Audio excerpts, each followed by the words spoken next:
Ex-Superintendent Hale pulled thoughtfully at his pipe.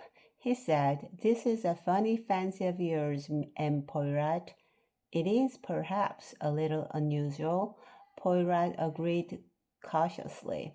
"You see," said Hale, "it's all such a long time ago." Hercule Poirot foresaw that he was going to get a little tired of that particular phrase.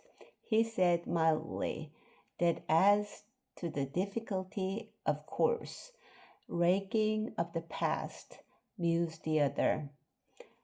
"If there were an object in it now." "There is an object." "What is it?"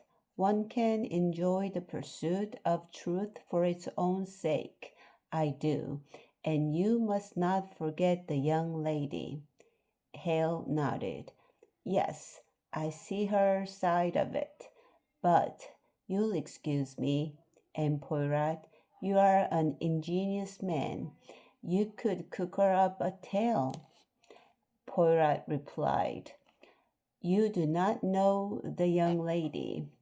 "Oh, come now, a man of your experience." Poirot drew himself up. "I may be, monsieur, uh, an artistic and competent liar. You seem to think so, but it is not my idea of ethical conduct. I have my standards." "Sorry, M. Poirot, I didn't mean to hurt your feelings, but it would be all in a good cause, so to speak." "Oh, I wonder, would it really?" Hale said slowly. "It's tough luck on a happy, innocent girl who's just going to get married to find that her mother was murderous. If I were you, I'd go to her and say that, after all, suicide was what it was. Say the case was mishandled by Diplich. Say that there's no doubt in your mind that Creel killed himself. But there is every doubt in my mind. I do not believe for 1 minute that Creel killed himself. Do you consider it even reasonably possible yourself?" Slowly, Hale shook his head. "You see? No, it is the truth I must have, not a plausible or not very plausible lie." Hale turned and looked at Poirot. He said, "You talk about the truth. I'd like to make it plain to you that we think we got the truth in the Creel case." That pronouncement from you means a great deal," Poirot said quickly. "I know you for what you are, an honest and capable man. Now tell me this. Was there no doubt at any time in your mind as to the guilt of Mrs. Creel?" The superintendent's answer came promptly. "No doubt at all, Mr. M. Poirot. The circumstances pointed to her straight away, and every single fact that we uncovered supported that view." "You can give me an outline of the evidence against her?" "I can. When I received your letter, I looked up the case." He picked up a small notebook. "I've jotted down all the salient facts here." "Thank you, my friend. I am all eagerness to hear." Hale cleared his throat. A slight official intonation made itself heard in his voice. He said, "At 2:45 on the afternoon of September 18th, Inspector Conway was rung up by Dr. Andrew Fawcett. Dr. Fawcett stated that Mr. Amyas Creel of Elderberry had died suddenly, and that in consequence of the circumstances of that death, and also of a statement made to him by Mr. Blake, a guest staying in the house. He considered that it was a case for the police. Inspector Conway, in company with a surgeon and the police surgeon, came over to Elderberry straight away. Dr. Fawcett was there and took him to where the body of Mr. Crail had not been disturbed. Mr. Crail had been painting in a small enclosed garden known as the Battery Garden from the fact that it overlooked the sea and had some miniature cannon placed in embattlements. It was situated at about 4 minutes' walk from the house.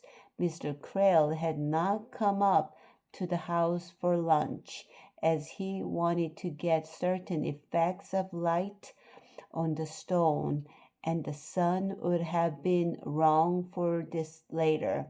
He had therefore remained alone in the Battery Garden painting. This was stated not to be an unusual occurrence. Mr. Crail took very little notice of meal times. Sometimes a sandwich would be sent down to him, but more often he preferred to remain undisturbed. The last people to see him alive were Miss Elsa Greer, staying in the house, and Mr. Meredith Blake, a near neighbor. These two went up together to the house and went with the rest of the household into lunch. After lunch, coffee was served on the terrace. Mrs. Crail finished drinking her coffee and then observed that she would go down and see how Agnes was getting on. Miss Cecilia Williams, governess, got up and accompanied her. She was looking for a pullover belonging to her pupil, Miss Angela Warren, sister of Mrs. Crail, which the latter had mislaid, and she thought it possible it might have been left down on the beach. These two started off together. The path led downward through some woods until it emerged at the door leading into the Battery Garden. You could either go into the Battery Garden or you could continue on the same path which led down to the seashore. Miss Williams continued on down, and Mrs. Crail went into the Battery Garden. Almost at once, however, Mrs. Crail screamed and Miss Williams hurried back. Mr. Crail was reclining on a seat, and he was dead. At Mrs. Crail's urgent request, Miss Williams left the Battery Garden and hurried up to the house to telephone for a doctor. On her way, however, she met Mr. Meredith Blake and entrusted her errand to him, herself returning to Mrs. Crail, who she felt might be in need of someone. Dr. Fawcett arrived on the scene a quarter of an hour later. He saw at once that Mr. Crail had been dead for some time. He placed the probable time of death at between 1 and 2 o'clock. There was nothing to show what had caused death. There was no sign of any wound, and Mr. Crail's attitude was a perfectly natural one. Nevertheless, Dr. Fawcett, who was well acquainted with Mr. Crail's state of health, and who knew positively that there was no disease or weakness of any kind, was inclined to take a grave view of the situation. It was at this point that Mr. Philip Blake made a certain statement to Dr. Fawcett. Inspector Hale paused, drew a deep breath, and passed, as it were, to Chapter 2. Subsequently, Mr. Blake repeated this statement to Inspector Conway. It was to this effect. He had that morning received a telephone message from his brother, Mr. Meredith Blake, who lived at Handcross Manor, a mile and a half away. Mr. Meredith Blake was an amateur chemist, or perhaps herbalist would describe it best. On entering his laboratory that morning, Mr. Meredith Blake had been startled to note that a bottle containing a distillation of Helmick, which had been quite full the day before, was now nearly empty. Worried and alarmed by this fact, he had rung up his brother to ask his advice as to what he should do about it. Mr. Philip Blake had urged his brother to come over to Elderberry at once, and they would talk the matter over. He himself walked part way to meet his brother, and they had come up to the house together.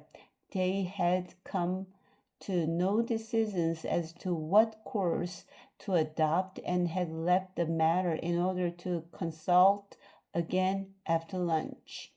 As a result of further inquiries, Inspector Conway ascertained the following facts. On the preceding afternoon, 5 people had walked over from Elderberry to tea at Handcross Manor. There were Mr. and Mrs. Krell, Miss Angela Warren, Miss Elsa Greer, and Mr. Philip Blake. During the time spent there, Mr. Meredith Blake had given quite a dissertation on his hobby, and had taken the party into his little laboratory and shown them around. In the course of this tour, he had mentioned certain specific drugs, one of which was quinine, the active principle of the spotted hemlock. He had explained its properties, had lamented the fact that it had now disappeared from the pharmacopoeia, and boasted that he had known small doses of it to be very efficacious in whooping cough and asthma. Later, he had mentioned its lethal properties, and had actually read to his guests some passages from a Greek author describing its effects. Superintendent Hale paused, refilled his pipe, and passed on to Chapter 3. Colonel Frary, the chief constable, put the case into my hands. The results of the autopsy put the matter beyond any doubt. Quinine, I understand, leaves no definite post-mortem appearances, but the doctor knew what to look for, and an ample amount of the drug was recovered. The doctor was of the opinion that it had been administered 2 or 3 hours before death. In front of Mr. Krell, on the table, there had been an empty glass and an empty beer bottle. The dregs of both were analyzed. There was no quinine in the bottle, but there was in the glass. I made inquiries and learned that, although a case of beer and glasses were kept in a small summer house in the berry garden in case Mr. Krell should feel thirsty when painting. On this particular morning, Mrs. Krell had brought down from the house a bottle of a freshly iced beer. Mr. Krell was busy painting when she arrived, and Miss Greer was posing for him, sitting on one of the battlements. Mrs. Krell opened the beer, poured it out, and put the glass into her husband's hands as he was standing before the easel. He tossed it off in one draught, a habit of his, I learned. Then he made a grimace, set down the glass on the table, and said, "Everything tastes foul to me today." Miss Greer, upon that, laughed and said, "Liver." Mr. Krell said, "Well, at any rate, it was cold." Hale paused. "At what time did this take place?" Poirot asked. "At about 11:15. Mr. Krell continued to paint. According to Miss Greer, he later complained of stiffness in the limbs and grumbled that he must have got a touch of rheumatism.